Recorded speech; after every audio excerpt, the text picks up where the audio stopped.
Est-ce que la randonnée est une activité dangereuse? C'est ce que nous allons voir tout de suite.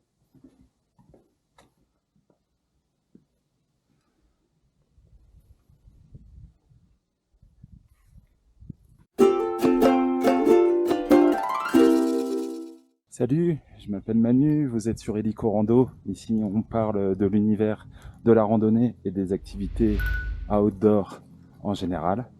Aujourd'hui, nous allons profiter d'une belle balade. Ici, nous sommes dans le Cap-Cyr, dans les Pyrénées-Orientales. Nous allons profiter de cette balade pour savoir si la randonnée est réellement dangereuse ou non. Et j'espère que nous trouverons la réponse d'ici la fin de cette vidéo. Mais bien sûr, pour étayer le propos, je vais me baser sur pas mal de chiffres et on va essayer de déboulonner pas mal de légendes bien ancrées.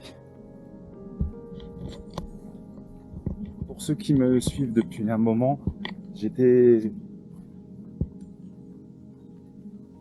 suis déjà venu ici lors des Pyrénées Vlog et à cette occasion d'ailleurs, la randonnée était vraiment dangereuse.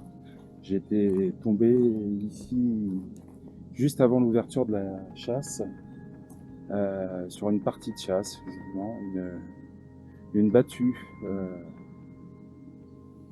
de chasse au cerf. Et c'était vraiment dangereux. La montagne était parsemée de chasseurs, sympathiques au demeurant, hein, mais c'était vraiment dangereux. Je savais plus trop où aller, ça pétaradait de partout. Là, j'ai eu peur et la randonnée aurait pu être dangereuse. Mais là, c'était un cas exceptionnel. J'aurais dû faire demi-tour avant.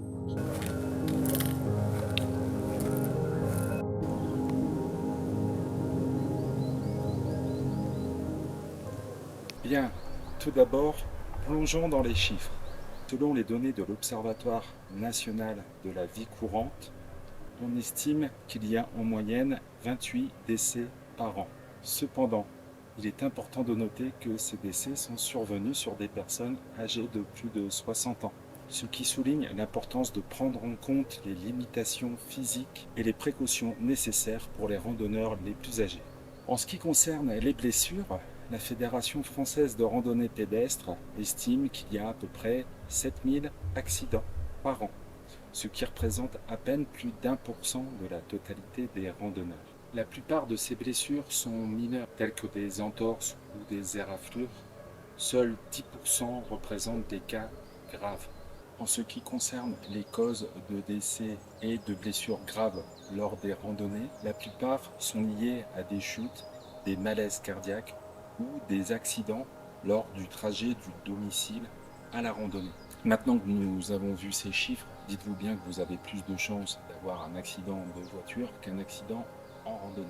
Vous pourriez penser que mourir est la pire chose qui pourrait arriver sur les sentiers, mais qu'arriverait-il en cas d'accident grave ou si vous vous égarez? Qu'en est-il des chiffres des secours et recherches lorsque des personnes sont disparues ou blessées et que l'accident nécessite un rapatriement ou de lourdes recherches? Cette malchance est estimée à 1 pour 7000, autant qu'un accident en transport en commun. Attention, je ne dis pas qu'il n'y a aucun risque en randonnée, mais grâce à une bonne préparation, vous pouvez éviter bon nombre d'accidents. Pour rester en sécurité sur les sentiers de randonnée, il est important de bien planifier son itinéraire et de s'assurer que l'on dispose du matériel et de l'équipement nécessaires aux conditions météorologiques. Il est également important de s'informer sur les conditions du parcours. Parfois, des parcours sont coupés avec des déviations car il y a des risques d'arbres morts qui peuvent chuter ou d'éboulements de falaises. C'est très important d'y faire attention avant de partir. Toujours indiquer à votre entourage quand et où vous partez en randonnée.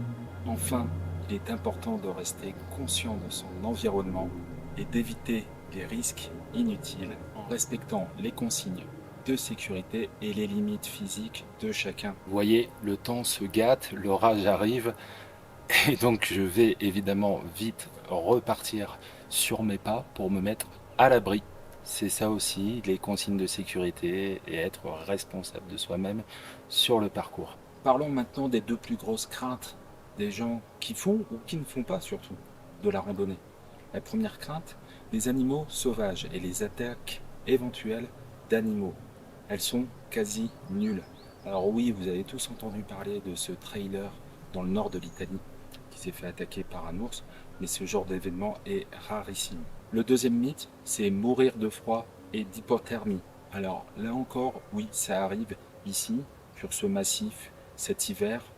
Deux alpinistes, ce n'étaient pas des randonneurs, se sont égarés et sont morts de froid. Mais là encore, ce genre d'événement est très très rare. De toute façon, vous ne vous aventurez pas sans être préparé avec votre équipement adéquat à des conditions extrêmes.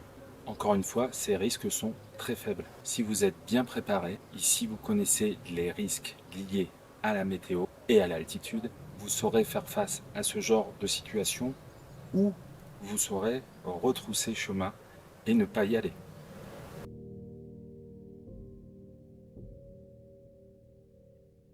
À ceux qui pensent et qui ont peur des attaques d'ours, de loups ou de serpents, eh bien désolé, je vais vous dire quelque chose. La plupart des décès liés à des animaux sont dus à des cerfs, à des vaches. En fait, vous avez plus de chances de mourir en étant frappé par la foudre que d'être tué par un animal sauvage en randonnée.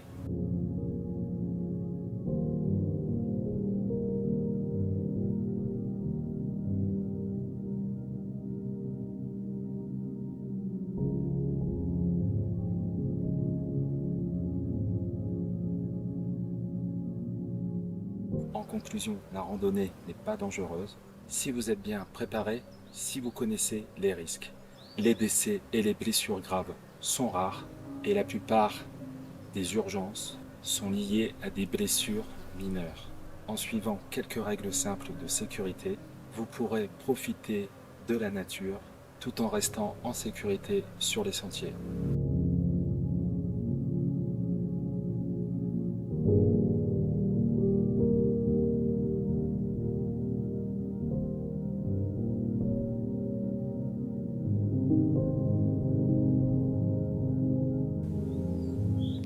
Voilà, j'espère que cette vidéo vous aura ôté vos peurs, que vous soyez ou non un randonneur. Si cette vidéo vous a plu, je vous invite à mettre un like, à vous abonner et à la partager à vos amis qui, eux, pensent que la randonnée est dangereuse.